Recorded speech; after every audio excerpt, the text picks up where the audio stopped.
नमस्कार दोस्तों। अर्बन एक्जिंग chamber of commerce and industries YouTube channel आपका हार्दिक स्वागत करता है। जैसा कि हमने प्रीवियस सेशन में दो वीडियो बनाई है। तो फर्स्ट वीडियो थी हमारी बिल ऑफ लेडिंग को लेके थी, जिसमें हमें ये बताया गया है कि बिल ऑफ लेडिंग का क्या इंपॉर्टेंस होता है और उसकी बुकिंग कैसे लेते हैं। उसके बाद में हमने सेकंड वीडियो बनाई कमर्शियल इनवॉइस की। तो कमर्शियल इनवॉइस का क्या इंपॉर्टेंस होता है और उसको किस तरह से बुकिंग लेके प्रोसीजर किया जाता है पेमेंट लेने के लिए बैंक के रूट किया जाता है।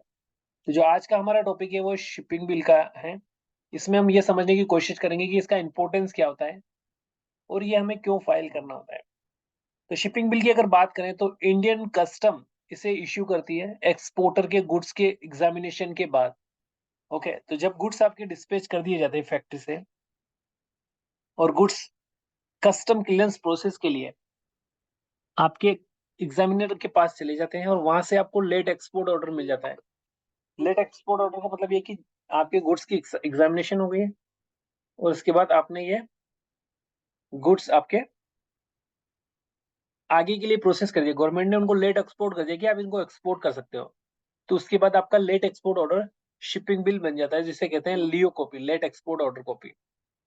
ओके, तो इसका क्या इंपॉर्टेंस है? इसका इंपॉर्टेंस ये है कि जब गवर्नमेंट को आप कोई भी गुड्स एक्सपोर्ट कर रहे हो तो उसको फर्स्ट आपको इंटीमेट करना होता है। इंटीमेट का मतलब ये कि जब गुड्स एक्सपोर्ट करने से पहले ही आपको गवर्नमेंट को बताना होगा कि हमारी इतनी तारीख को ये गुड्स एग्जामिनेशन होंगे। तो उससे कहते हैं कि prior filing of the shipping bill.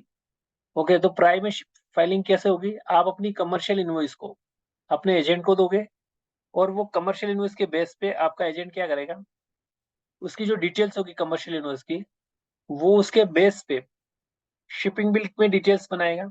जैसे सेलर कौन है, बायर कौन है, इनवॉइस नंबर क्या है, कमर्शियल इनवॉइस नंबर क्या है, इसके अलावा पेमेंट मोड, गुड्स वैल्यू, ये सारी डिटेल्स आपको वहाँ पे मेंशन करनी होगी। इसके अलावा जो काफी इंपॉर्टेंट चीजें हैं वो है एडी कोड क्या है, जीएसटी नंबर क्या है, और इसके अलावा एचएसएन।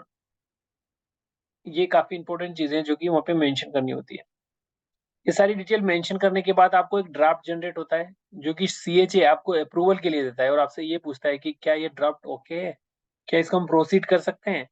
तो वहां पे इस समय हमें ये ध्यान रखना होता है कि जो सारी डिटेल्स एजेंट सीएचए ने सबमिट किए चेकलिस्ट फाइल करते हुए, तो उसको मैच करना है कि कहीं कोई गलती तो नहीं हो गई। अगर उसमें कोई भी किसी प्रकार की कोई एरर है तो जब सबमिट हो जाता है फाइनलाइज होने के बाद उसको अमेंड कराना काफी मुश्किल होता है। इसमें कई प्रकार की प्रॉब्लम आ सकती है जो कि ऑडिट में आपको इसके रिलेटेड आपको आंसर करना हो सकता है। तो यहाँ पे समझने की बात ये कि जो भी डिटेल्स है कमर्शियल इनवॉइस पे वो प्रॉपरली चेकआउट करनी है while checking and approval of the checklist, so that कि आपको कोई किसी प्रकार की प्रॉब्लम ना आए।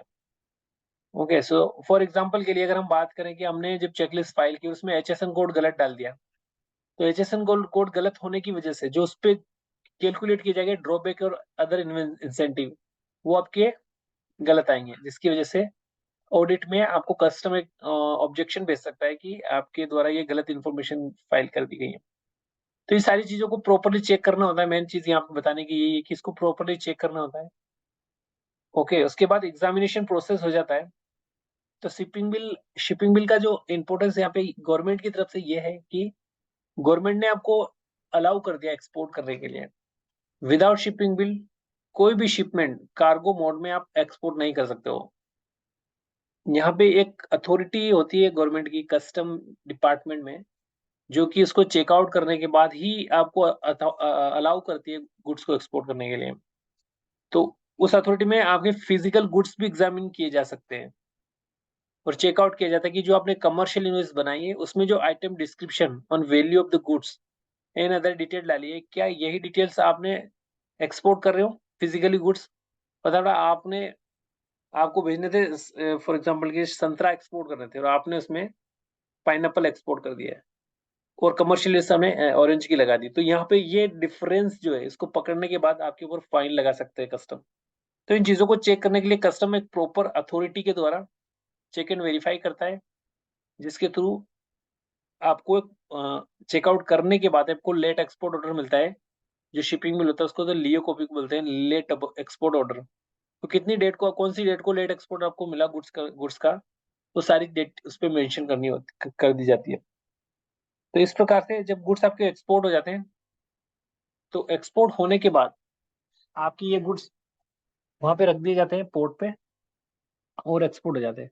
तो दूसरी चीज और क्या होती है इंपॉर्टेंस इसका, कि जब आप एक्सपोर्ट करते हो तो एक्सपोर्ट के टाइम पे अगर आपसे कोई पूछ ले जाए कि आपके इंसेंटिव और लाइसेंस के ऑब्लिगेशंस को पूरा करते हो, तो उस टाइम से आपको पूछ ले जाइए, आपसे गवर्नमेंट द्वारा पूछा जाए कि आपके पास क्या प्रूफ है कि आपने गुड्स एक्सपोर्ट कर दिया, तो वहां पे ये डॉक्यूमेंट्स का सेट हमें लगाना होता है। जैसे फॉर एग्जांपल हमने कोई स्कीम ली है गवर्नमेंट की, फॉर एग्जांपल ईपीसीजी लाइसेंस लिया है, ईपीसीजी लाइसेंस को एक्सपोर्ट करते हैं, तो ईपीसीजी लाइसेंस के द्वारा हम कोई भी गुड्स इंपोर्ट करते हैं और उसके बाद जो ऑब्लिगेशन बनता है उसके थ्रू हम एक्सपोर्ट करते हैं।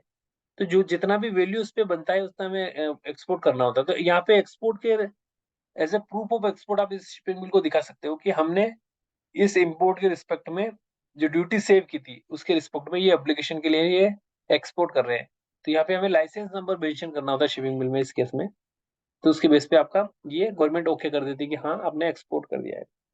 अगर हम बात करें इंसेंटिव की, जैसे ड्रॉबैक लेना हो या अगर लाइसेंस लेना हो, तो उनके लिए भी हमें काफी इन चीजों को ध्यान रखना होता है कि ये एक as a proof of export माना जाता है।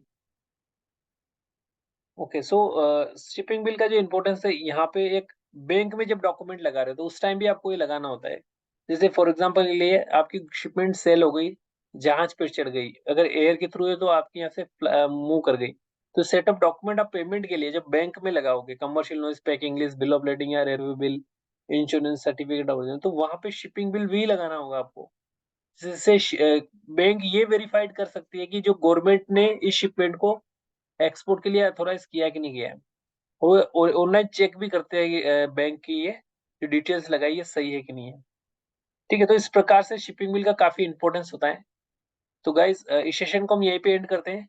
हमने समझने की कोशिश की इस सेशन के थ्रू कि शिपिंग बिल क्या होता है। तो शिपिंग बिल होता है कस्टम के द्वारा जनरेट किया हुआ एक ऐसा डॉक्यूमेंट जिसमें आपके गुड्स एग्जामिन कर दिए गए हैं और एक्सपोर्ट करने के लिए गवर्नमेंट ने अलाउ कर दिया गया है। ओके, तो ये आपका होता है shipping bill. So guys, thanks for watching the session. Have a nice day.